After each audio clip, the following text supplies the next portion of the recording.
Welcome back in, ERB sports fans. It's been a while since I made an actual video, and in this video I wanted to talk about the NFL playoffs. In front of me I have just a few cards of all the players that I think are still participating in the playoffs.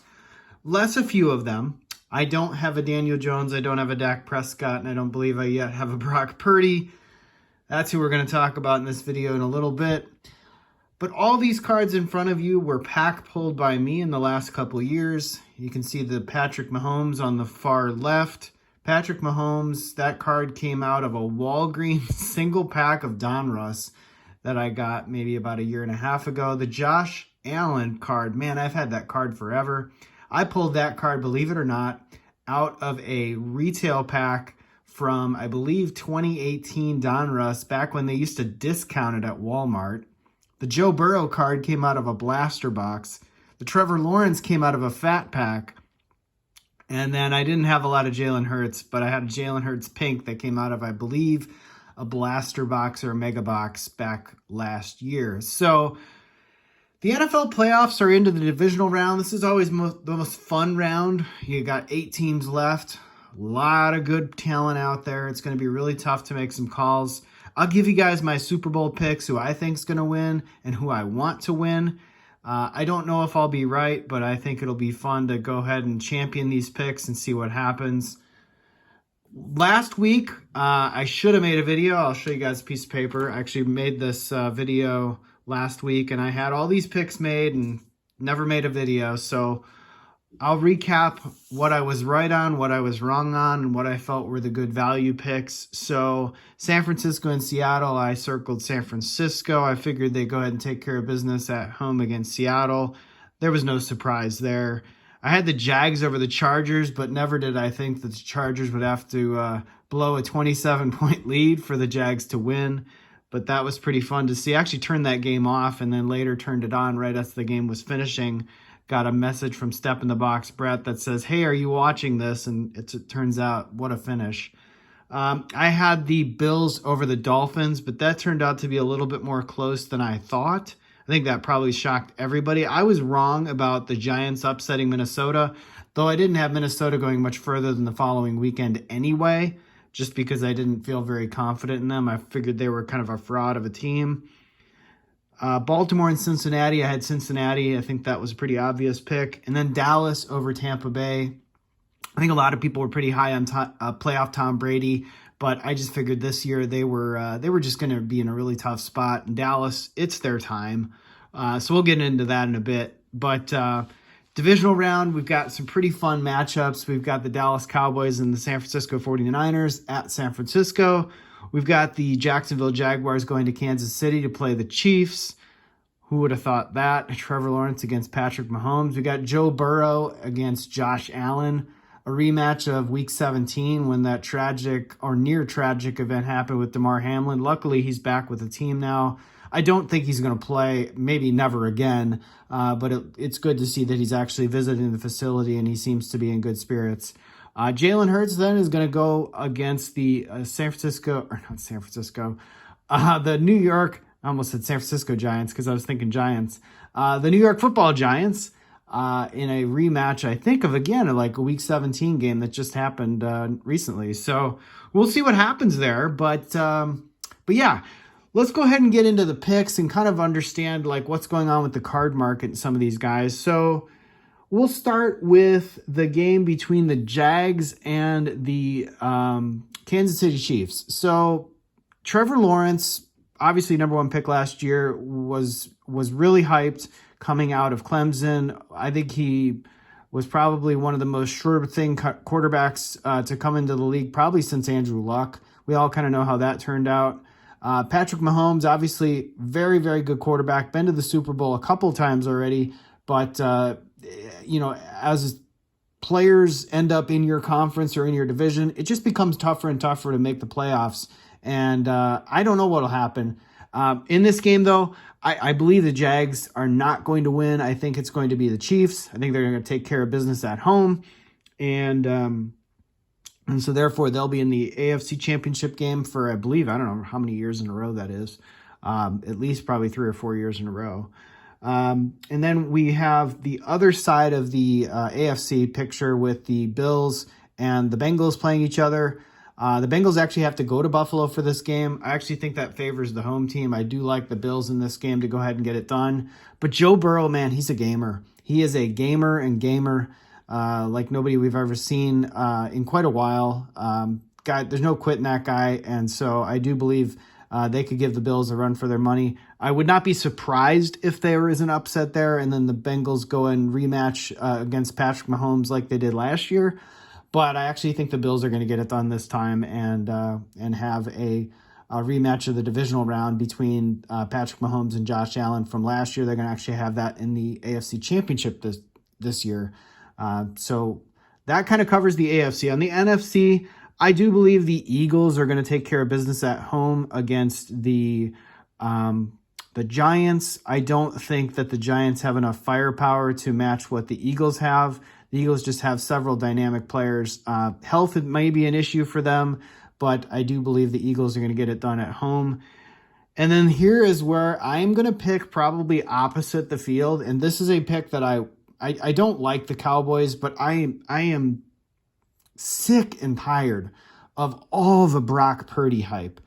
It is driving me absolutely crazy to see how much people are paying for these cards. The guy's won 7 games. I know he's a statistical outlier. Trust me. It amazes me too how good he has been. But he's also got an amazing supporting cast around him. And it's not hard to think that the reason he's playing so well is because that is a championship defense with a great running game and some dynamic players on offense. When everybody's healthy and there is no pressure on the quarterback, I don't care who you are going to eat defenses apart. It's not hard. You could put Jordan Love on that team right now, and I think they would be contending for a Super Bowl. It's just that simple. There's a lot of talent on that team. Brock Purdy is in the right place at the right time. But man, do I ever hope that comes to an end. On a kind of side note, I actually went to Iowa State. I was a Cyclone for my grad school.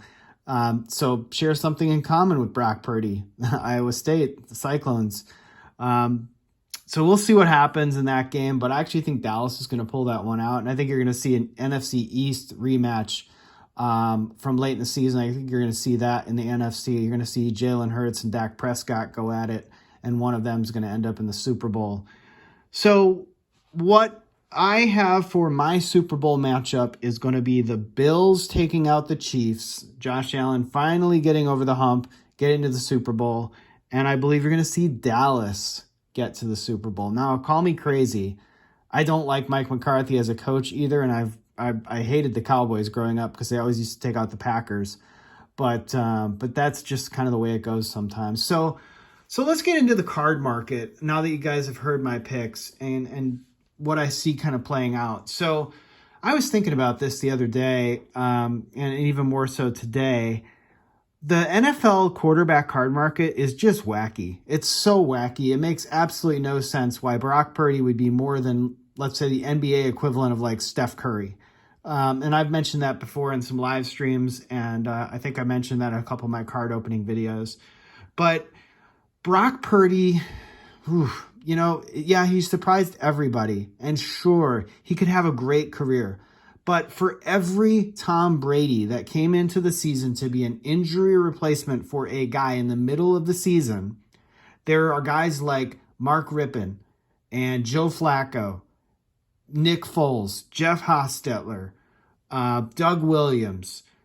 The list goes on and on. Frank Reich, you name it. There are 24 more guys like that where they had all the hype in the world, all the momentum in the world, but their careers never really panned out. And I don't know what the future holds for Brock Purdy. Certainly, he could become the next Tom Brady. People expect that. Look at what they're paying for his cards. I think it's crazy. It's crazy to think that a Brock Purdy auto goes for more than a Steph Curry auto. It's crazy to think that a Brock Purdy base card goes for more than that that beautiful Trevor Lawrence die cut that you see in front of you from the club level of Select last year. I bet the Brock Purdy base rookie card goes for more than the Joe Burrow card you see from Select, the red. It's crazy what people are paying for his cards. So what happens when he actually loses? I think the cards tank. I think they tank hard. And I think people move on to something else. I had another theory. I don't know if this will actually be true or not. Maybe it's not. But breakers, we all know breakers are integral in the hobby to hype up product and push product to be opened. They are a money-making machine, whether it be backyard breaks or latent sports cards or mojo breaks.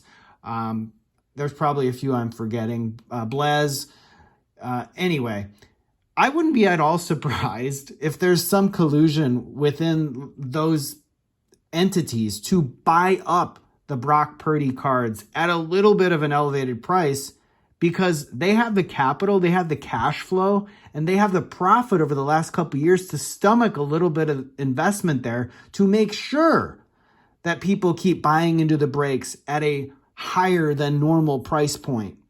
It wouldn't surprise me at all.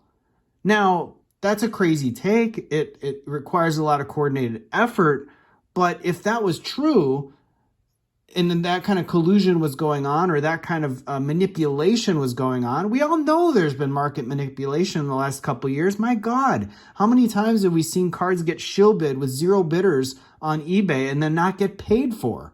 How many times have we seen breakers overhype a product to then all of a sudden crash immediately after the season is over? LaMelo Ball.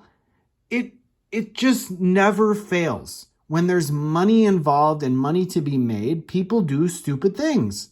And they do what's in their best interest to make money for themselves. So if there wasn't a quarterback to be overhyped of the 2022 rookie class, there would be no reason to buy into breaks nightly or weekly or whenever for some of the higher end products that have yet to come out. They need Brock Purdy to do well. They want Brock Purdy to do well. They need the appearance that these cards are worth something. It's astonishing to think that with all the correction in the market in the last year to year and a half, that Brock Purdy is somehow breaking that mold and becoming a curve wrecker. It just doesn't add up. So I don't know that all that collusion, and I kind of got sidetracked there, but I don't know that that's actually taking place. But honestly, I would not be surprised if it was, because that's what's in the best interest of the breakers, the manufacturers, the card shops, you name it. They've made enough money. They can stomach a couple $50 cards that need to give the appearance that these things are moving on eBay. Even if they had to buy 100 cards at $50 a piece, it's more than what they can sell the box for. They need the appearance that these have some real long-term value so they can pump out the product as much as they can in the short term. That's just my opinion. So anyway, guys, we'll get back on track here as we're at about 15 minutes. But when it comes to the NFL playoffs, this is going to be an exciting run down the stretch. I think any of these guys could emerge and become, the playoff MVP. It could be Joe Burrow. It could be Patrick Mahomes. It could be Trevor Lawrence. Sure, he had a bad first half, but it could be any of those guys. I think it's Dak Prescott's time, in my opinion, on the NFC side. And I do believe it's Josh Allen's time. I did not have a winner of the Super Bowl for you guys today. We're going to have to save that suspense for another day. And I hope you guys enjoyed the video of NFL playoffs. We'll do a betting video this weekend if I can make sure I get one out. I'll give you guys my full analysis of this weekend's games as well as the futures odds for the last 8 teams in the playoffs. And the reason I'm not doing any baseball content right now, apologies to all my update fans out there. I was opening an update like crazy, and naturally I have a mountain of cards that I need to sort through and get some complete sets made and try to recoup some of the money that I've spent over the last 2 months on update. So we'll leave it there, guys. Let me know in the comments below if you think I'm way off on all these topics. If you think my picks are stupid, let me know. I enjoy reading all of them, and I really enjoy interacting with all of you. So take care, everybody, and I'll see you in the next video.